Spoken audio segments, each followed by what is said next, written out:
temperature has come up. I'm getting excited already. And whether it was going to affect the likes of Lorenzo's front tyre. We saw it in Phillip Island. Will we see it again here in Sepang? Here comes Rossi. Rossi up the inside of Marquez.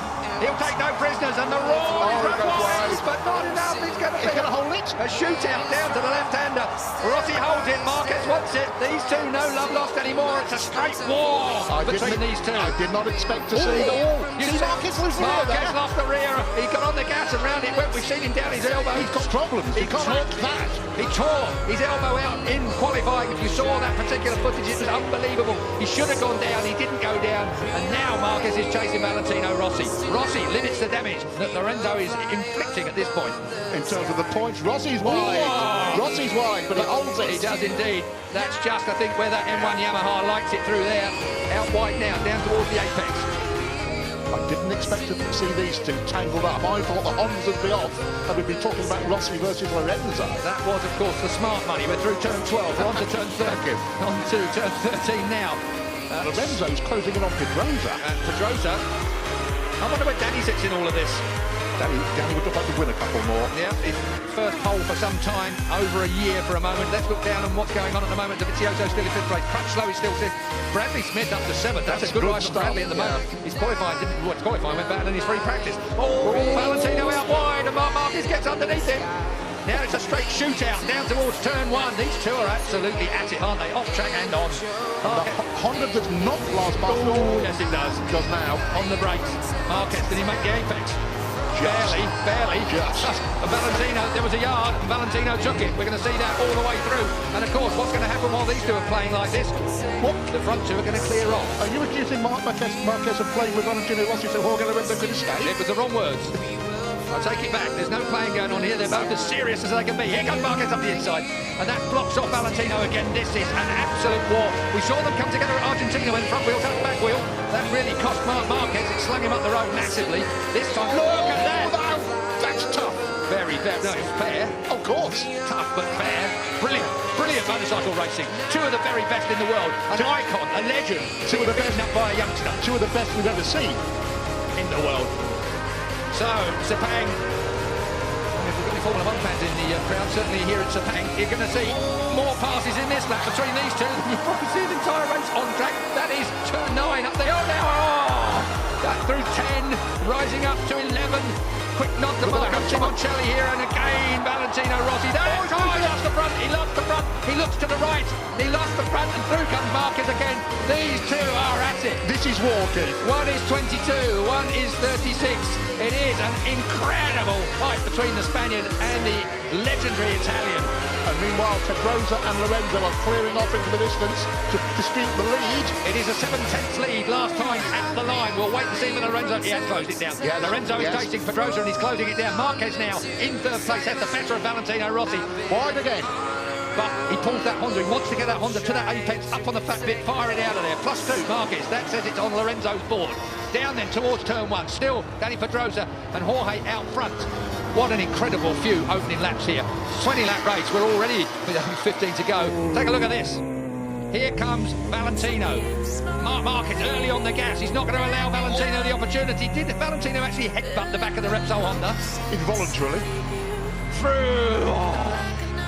Man, you have no idea how hard that is to do, let alone stay on it. How close do you like it? Oh, that close. Walk straight back through. That's a reflex action when a motorcycle slides out from underneath you. Your outside leg comes off. Incredible save there from Valentino Rossi. We saw an even bigger save from Marquez in qualifying. But we've seen Mark have a couple of serious bits of misbehaviour already in this race. Look at this. I thought Valentino... We're going to see more yet. Julian, straight underneath, and he moves Marquez off the line. Valentino Rossi, and again, feet off the footrest, looks round. I wouldn't bother waiting. This is Barry Sheen versus Kenny Roberts, 1979, ladies and gentlemen, and everybody's shaking their heads. Out goes Valentino again. Marquez, this is personal. This is a real personal fight. Valentino thinks he's been interfering with deliberately there. That's what that gesture was about. This is proper racing, if you ask me, Julian. I agree with you. I don't think it's got anything to do other than the fact there's two top men, egos and performances fighting around this Sepang racetrack. And all the time, Valentino's lead in the championship is being whittled away by Jorge Lorenzo out front. Underneath, that's two lines you can get through there quite neatly. It's when they touch, it's the problem. So, once again, Marquez in front of Valentino Rossi. the M1 and the Repsol 21-3V look so similar, Julian, around in different places on this track. Different motorcycles, different concepts, different strategies, but almost identical lap times. Meanwhile, Mr. Pedrosa... What's it? It was last time 6/10 at the last stop. It is 6/10 at the last stop. So Danny Pedrosa is falling down, or he's come down by a tenth between the front two. Look at this. The conspiracy theorists can the idea that Marquez is deliberately dropped back. We saw that motorbike slide from under him, make a couple of real nasty shapes. I don't think I'm even going there with a conspiracy theory. I don't believe that Marquez is mucking about with Valentino Rossi. He's just not going to let Valentino Rossi have his own way. Whereas I think if Valentino had been slightly nicer to him, perhaps the mentality may have been that, OK, mate, you want it that bad, you can have it. Marquez is always going to fight for a first place. Of course. I believe, and I believe that's where he's been now, but the fight just didn't look quite capable of it. The fight has put him where he is my point, Keith. Back where Rossi is. Rossi, though, has done everything he can, and he'll want to limit that damage. He needs that third place. And this is going to run all the way through. We've got 13 and a half laps to go. And looking back down, 2.7 seconds last time I looked from Lorenzo to Marquez in third place. And still 0.6 in the first two. Valentino, this will now tidy up a little bit as these two take stock of what's going on around them. Up out of turn 9, short shifting up into 10. Up through turn 10 they go. And as you look for 11, 65 mile an hour at turn 11, as a bit of curb comes Marquez's way and Valentino runs a little wide. Now that's turn 12. This is 140 odd mile an hour through there in third gear. It's a hell of a... Oh! And did Rossi stay on? He did, as we're at turn 13, back to second gear now for the 55 mile an hour. Rossi runs him out! Rossi ran him out! There is going to be a race direction investigation over there. There is going to be Mike Webber race direction. Is Valentino Rossi, the legend, going to get a penalty? He will get a penalty, I'm fairly sure of that. It almost looked like he looked up and nudged Marquez off the track.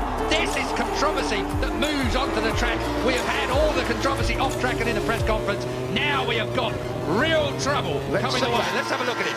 Marquez gets underneath him here. He's hard on Valentino Rossi there. But as they look across, again, with a minute. Here we go. Yeah. Marquez shoves it up the inside. Valentino Rossi has to concede. It's fair from Marquez there. This is the point. Valentino looks at him and runs him out wide and then tangles up with him. I'm afraid, I'm very sorry, and I am a Valentino Rossi fan through and through, but that was not good riding. That was a personal swipe at the ex-world champion, the soon-to-be ex-world champion. That is Marc Marquez coming down pit lane. Controversy here in Sepang. I can hear the stampede of Livio Supo's feet heading for Mike Webb's office. He left before Marc Marquez hit the floor. Mike Webb, race director, he's had difficult decisions to make all the way through here. HRC will be putting in a... There is Livio Supo, the man that's got this shaved head. He's not even following Mark into the seat, but I think everybody that saw that... Well, I want to see it again, but that really looked like Valentino Rossi to me. Ran Marc Marquez wide, he was looking at him, he knew he was there. It's to be reviewed after the race, I'm told. Well, obviously. Sherlock comes to mind there. He's looking at him, he runs him out wide, look. And then he gets tangled up with him. I don't think he intentionally tangled with him. That's a point worth making. I don't think Valentino Rossi intentionally tangled with him, but he did intentionally running out wide, which caught part of the Repsol Honda motorcycle. Can I ask you a question? How would you run out if you missed a gear?